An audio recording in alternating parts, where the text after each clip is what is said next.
Hello and welcome once again to another episode of the V8 Supercars Fancast. My name is Kendall, I will be your host, and let's talk about the latest rounds at the Red Rooster Sydney SuperNight 300.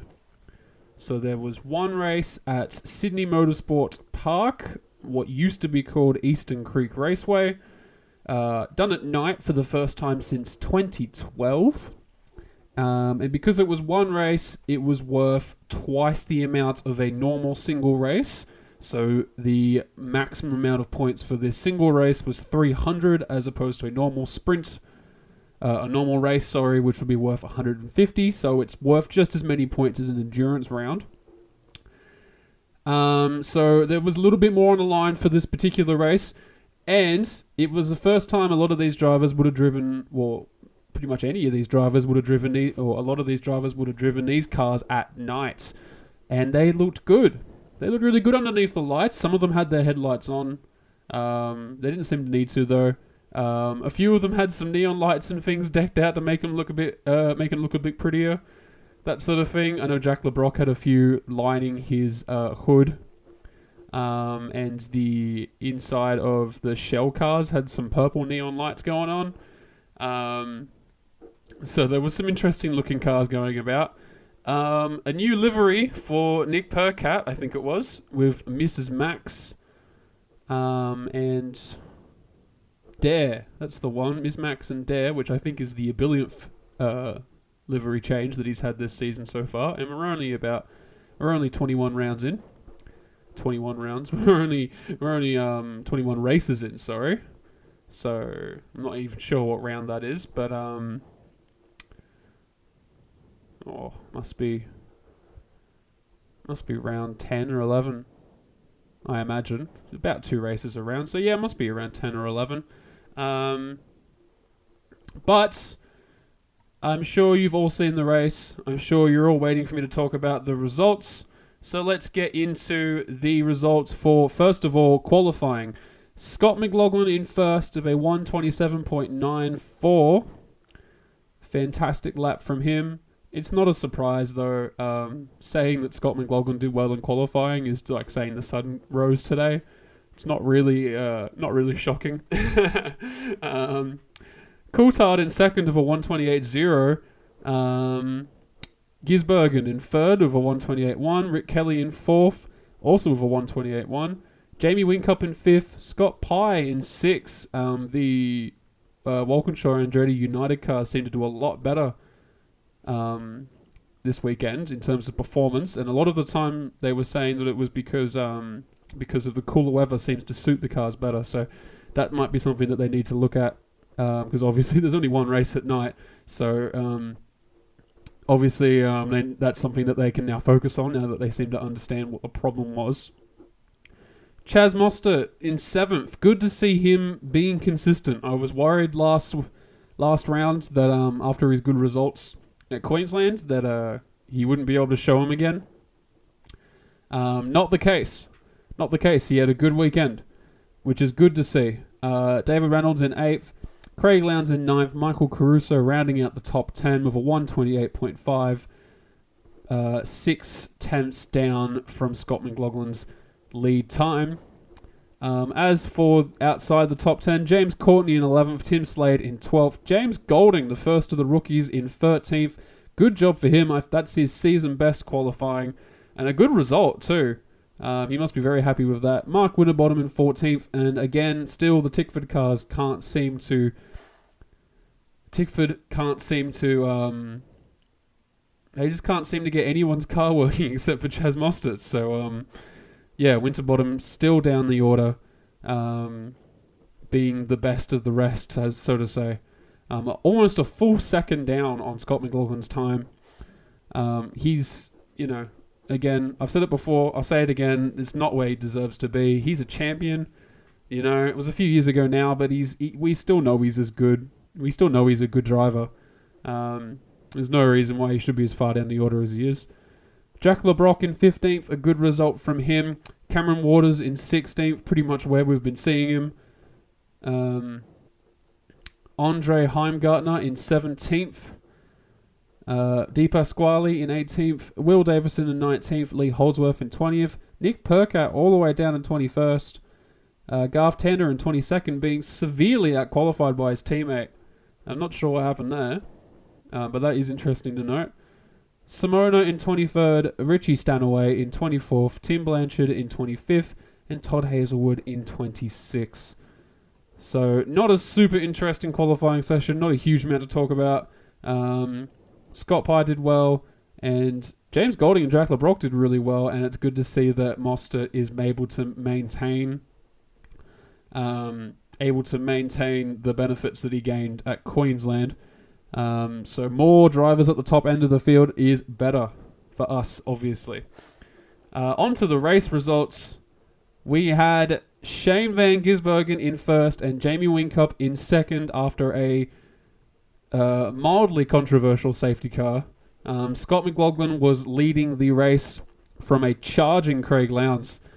I think around lap 60 or so. A safety car was called after what I believe was Tim Blanchard's car or Todd Hazelwood's car. Yeah, it was Hazelwood's car.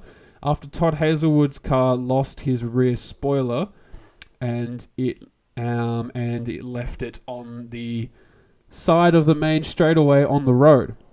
So the safety car was called to remove the debris.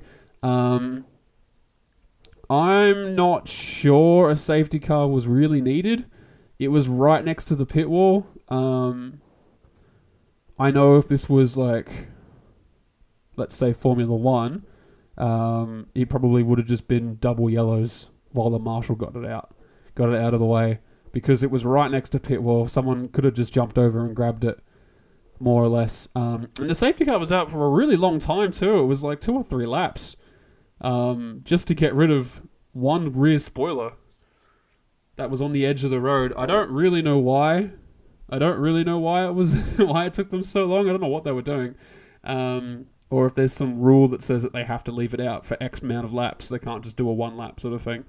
I'm not sure, but I'm not sure how the rulings work for supercars. I don't know if they have to call a safety car out for debris. The commentators seem to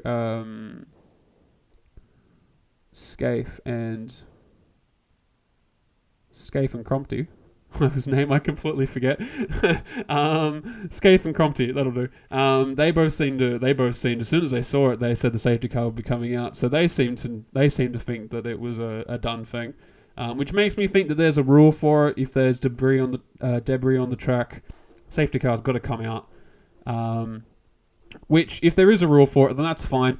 If it was any other racing series, I don't think a safety car would have been necessary. I know we don't have virtual safety cars. I know we don't really do double yellows. If as soon as something happens on the track, there's a safety car out. That's how it works in supercars. But I know that debris can be cleared up by a fast marshal while the race is live. It has happened before. Maybe it's because it was too big. Maybe it was too far away from the pit wall. Cameras always make things look different than they are in real life. So maybe there was a degree there that was different to what we expected. But the end result of the safety car meant that Scott McLaughlin and Craig Lowndes, who had just pitted under race conditions 2 or 3 laps beforehand, or maybe 5 laps beforehand, were bunched up, and Shane Van Gisbergen and Jamie Whincup came in for a free pit stop, changed their tyres, and came out right behind Craig Lowndes. So Scott McLaughlin was in first, Craig Lowndes in second with slightly older tyres, with Shane Van Gisbergen and Jamie Whincup coming out right behind them with fresh, brand new tyres, closing up the gap, because before the safety car there was a good 5-second or so gap between Shane and Craig, and it gave both of them the ability to charge right through and take first and second respectively. It's fair to say that this safety car changed the result of the race. I don't think Shane was going to win. In fact, I'm pretty certain Shane wouldn't have won had the safety car not come out. Craig might have won the race, which would have been really cool. I was going for him towards the end there. And Scott probably... It was looking like Scott would win, and with Craig maybe fighting him to the end, which would have been nice to see. Would have been a good race to see in that case, but the safety car came out, and it's, I think, fair to say that it very dramatically changed the results of the race. I can understand why some people would be upset about that. I think it's bet down to rules on how the safety car was deployed and when. I don't think there's... Obviously, I mean, everyone loves a conspiracy. There's no conspiracy. I don't think there's any conspiracy. There's no reason for... There's no reason for them to try and rig a result like that. I don't see it. There's no reason why they would not want to let Scott win and take more points. He's sort of the favourite this season, considering how badly he was robbed last season. I think everyone just wants to see him win, including myself. He deserves a championship. He really does. He's a brilliant driver. So I don't see any foul play from the stewards or anything like that coming into it. That's sitting and putting your tinfoil hat on sort of thing. But anyway, continuing with the results after the safety car, Shane in first, Jamie in second, Scott in third, Craig in fourth. Great drive from him, up 5 spots. Mostert in fifth, continuing his good form. Rick Kelly in sixth, not a bad result. Reynolds in seventh. Percat in 8th, moving up 13 spots. I didn't even notice him. During the race, I had no idea that he'd moved up that many spots until I read the results. Jack LeBrock in a top 10 with 9th. Good job from him. That's his second top 10 finish this year. Not as good as his 5th place in Tasmania, but still a really good result from the rookie. I think some people should be paying attention to him because he's been quietly doing really well this season. In what is, fair to say, not a great car. Techno not known for their championship rivaling cars. Tim Slade in 10th, also a good result from the 2 BJR cars, moved up a ton of positions. Coulthard down in 11th. I believe he had some late race problems and just slipped back through the order. I think he was nursing his car to the end there. Lee Holdsworth in 12th, up 8 spots. Good to see him getting somewhere, basically. It's nice to see him going somewhere. Lee's been down the order a lot lately. Golding in 13th, best again. He qualified 13th, finished 13th. 2 best results from him. Good job. I was getting worried about Golding because he's sort of been down the order every race. And it was sort of a question of, is it the car, is it the driver? Garth seemed to be doing alright in that car, so I was worried that Golding's just not that good. But this sort of dispels my fears of that. I think he's just not as good slicing through traffic as Tander is, which is fair because he's a rookie. And once he started up in that higher position, he managed to maintain that position very well, which suggests that he's just not that great slicing through traffic, which is fine. Simona in 14th, up 9 spots. Good job to her. Winterbottom in 15th. Tim Blanchard with what I believe is a season best 16th, up 9 spots from 25th. Good job to him as well. Will Davison in 17th. Di Pasquale in 18th after having a late race tangle with Michael Caruso, who finished in 22nd. It's a bit ridiculous that this has happened twice. Pasquale, last time he tangled with Caruso was in Townsville. We have a very similar result. In Townsville, Caruso had to retire. Here, he still managed to finish the race, but I think he was 3 laps down. And again, Pasquale was penalised. He was docked 35 points from his championship instead of being given any kind of time penalty. He was just docked points from his championship, which is pretty harsh. I think it was 35 points. And looking at the results, he gained 102 points from finishing in 18th. And if he was to lose 35 points in terms of positions, that would put him down in... That would give him 77 points. No, 70... I don't know. I can't do maths. But basically, it would put him in almost last place in terms of points. He was last 25th and 26th. Well, Scott Pye was the last to finish, and he got last classified finisher in 25th, and he got 60 points. So it would put him almost in last place. So a bit harsh, maybe, but it's a bit ridiculous that he's clashed with specifically Caruso twice in a very similar fashion and taken him out of the race, which has got to be disappointing for Caruso because he was in 11th at the time. Cameron Waters in 19th, not a great race from him. Tander in 20th, not a great race for him either. Stanaway in 21st, doing his best just to stay alive. He's not in a great car. I'm just happy to see he's moved up any positions at all. Caruso in 22nd, like I said, 3 laps down. Hazelwood in 23rd after his spoiler fell off and he went for a wild spin off turn 1. Not super surprising to see him a couple laps down. He would have had to come in and fix it all up. Heimgartner in 24th. I'm not sure what happened to him. It says he only did 68 of 77 laps, so clearly something happened to him. I'm not sure if they picked it up on the broadcast. I don't remember seeing it. But anyway, he finished down the order anyway. And 25th place, Scott Pye, and not classified, James Courtney. All 4 race from Walkinshaw Andretti.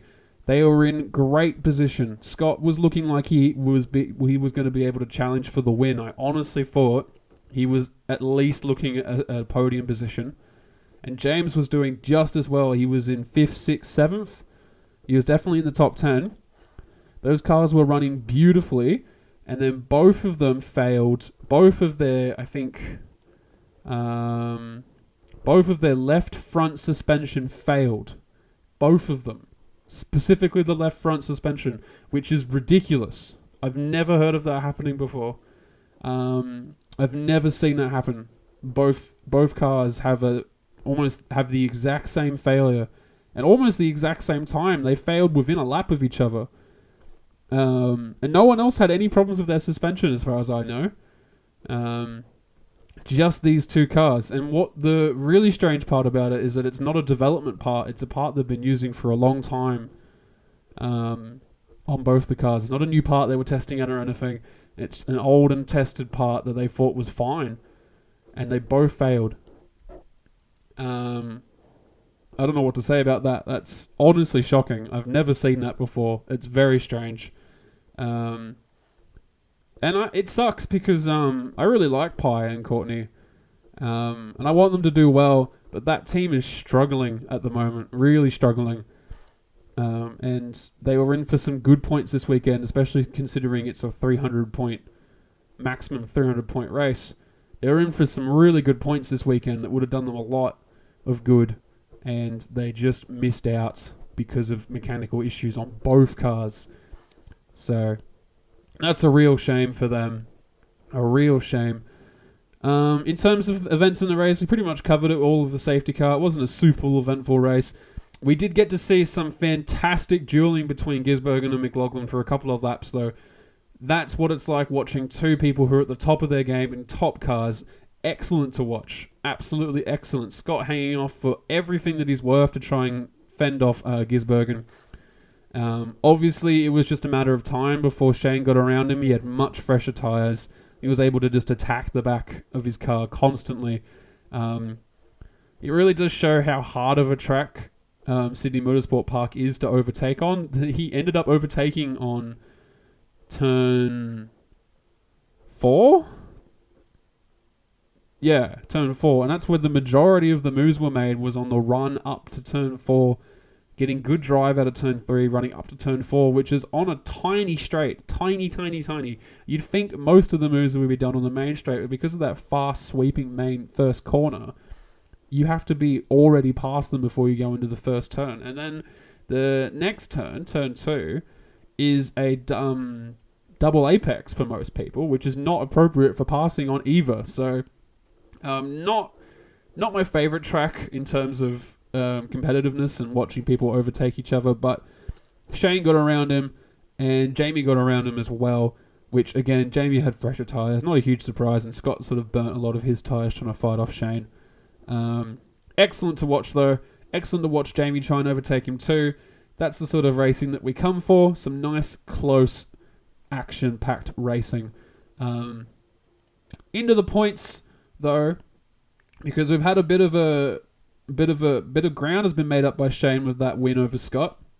Scott McLaughlin is still in first, of course, with 2,579 points.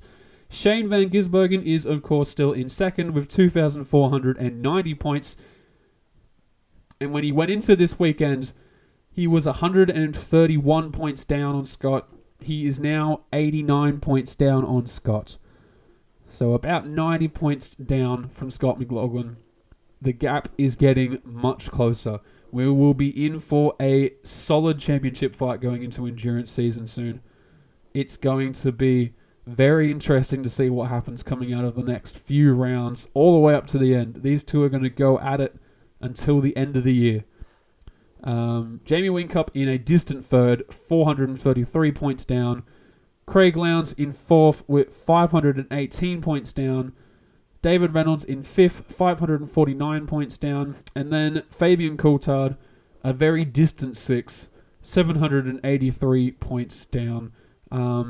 It's a two-horse race. I really don't see, unless something really dramatic happens between both Shane and Scott, like they take each other out at Bathurst or something, I don't see Jamie or Craig being able to make up any kind of ground, or David, being able to make up any kind of ground on them enough to threaten for the championship. But you never know. Anything can happen in this sport, and that's why we love it. Mostert in 7th. He's overtaken Rick Kelly, who's now in 8th. Tim Slade in 9th, who's overtaken Scott Pye, who falls to 10th. Nick Perker in 11th. Tander in 12th. Winterbottom in 13th. Courtney in 14th. Davison in 15th. Caruso in 16th. Waters in 17th. Jack LeBrock in 18th, the first of the rookies, getting a pile of places from that good result. Heimgartner in 19th. Pasquale in 20th. Holdsworth in 21st, Silvestro in 22nd, Golding in 23rd, Stanaway in 24th, Blanchard in 25th, Hazelwood in 26th, and it's good to see Stanaway not at the bottom of the chart anymore. And Kurt Kostecki and Macaulay Jones, the wildcard entrants in 27th and 28th. For the constructors, we've got Red Bull at the top, and following them by 261 points is Shell, and that's pretty much all that's worth talking about, because the next one is the two Tickford cars of Winterbottom and Mostert, who are a full 1,533 points down, which is enormous. From there, it's a close competition. Freightliner Racing, which is Brad Jones Racing, jumps Erebus into 4th with one who is 1,573 points down, and then followed by Erebus, which is David Reynolds and Pasquale, which is 1,596 points down. Walkinshaw Andretti in 6th, Castrol Racing and Plus Fitness Racing, which is Rick Kelly and Michael Caruso's Nissan Altimas. Gary Rogers Motorsport in 8th. Drive Racing and Team Harvey Norman. Actually, I think Plus Fitness is Heimgartner's car, and I've just been wrong this whole time. I think it might be, actually. I think I might have just been wrong this whole time. Yes, it is. Okay, I've been saying this wrong this whole time. Castrol Racing and Plus Fitness Racing is actually Rick Kelly and Andre Heimgartner teamed together, with Drive Racing and Team Harvey Norman being Michael Caruso and Simona Di Silvestro. I apologize for that. I would have thought that Kelly and Caruso would have been teamed together officially. I know that's just a 4-car team, but in terms of team championships, they've got to be paired into 2s, or 1. In 10th, Craig Lowndes, again, all on his own, has more points than a bunch of people. With the Autobahn Lowndes Racing. In 11th, we've got Monster Energy and Rabble, which is just Tickford Part 2 of Cameron Waters and Richie Stanaway. Milwaukee Racing, which is Will Davison in 12th. Techno in 13th, which is Jack LeBrock.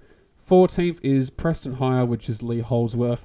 15th is Team Cool Drive, which is Blanchard, and 16th is Big Mate Racing with 754 points, and that is Todd Hazelwood. So, overall, good race. I enjoyed watching it. I kind of prefer the single race weekend format. It's much more condensed. There's less to watch, but it makes thinking about the race a lot easier to digest, I suppose. And there's only one race to think about, only one qualifying to think about. I think it's just a lot easier to consume in that respect. I know we probably won't be moving to a single race weekend format, but you never know. We used to have 3 races every weekend 10 years ago or so, so you never know. Things might change, and it might be a cost-cutting measure that they'll go for. On to news, though. And the first piece of news is that the SuperNight was a financial success, apparently, from all the news, which is nice. That's good. I predict that we'll probably get a few more nighttime-based races maybe next year, which would be cool. I like the idea of them racing at night. They look great, first of all, and it sort of makes it more of a event if it can be held at night. I don't really, I don't know if anyone knows what I mean, but it makes it. They did a lot of extra stuff this weekend, sort of showmanshipy stuff this weekend for the Super Night, and it's a bit more of a party, I suppose. So, more stuff like that is cool. More bang for your buck, that sort of thing. Otherwise, in news, the only thing that we've got to talk about is that Nick Percat is getting another new livery for the next race in South Australia. He's going with Mobile One again, which means they'll be sponsoring 2 different cars, which is weird, but okay. I don't know why Nick Percat's been going through so many different sponsors this year. He's had like 4 or 5 now. I think this will be his 5th or 6th one. It's getting a little bit ridiculous. Every race since Townsville is at a different one now. It's been crazy. I don't know why. The only thing after reading an article or 2 is that Brad Jones has some connections in different states, and every time they race in a different state, he goes with a different connection. It kind of worries me that he can't hold down a single sponsor for a whole season. I hope that's not true. I hope that team's not struggling financially. It's only Percat as well. Tim Slade's Freightliner car has just had the one sponsor all season. But Percat's car has been changing constantly. I think it changed for Winton. It changed for Townsville or Queensland, or both. And it changed for Sydney, and it's changing again for South Australia. So it's at least 4 times. Minus the ones that I don't remember. Apparently it was also different at Adelaide as well, or at least had different minor sponsorships at Adelaide. I don't understand. Yeah, I just don't understand why. I'm worried that they can't hold down a single sponsorship. I'm worried that they'll be collapsing into a 1-car team or something next year. I don't think it's true, because it's not like any of their cars have been blank. And we've seen Techno go through worse with their pure white car that one year. And still survive. I understand that Supercars is a lot cheaper of a sport to run than, say, a lot of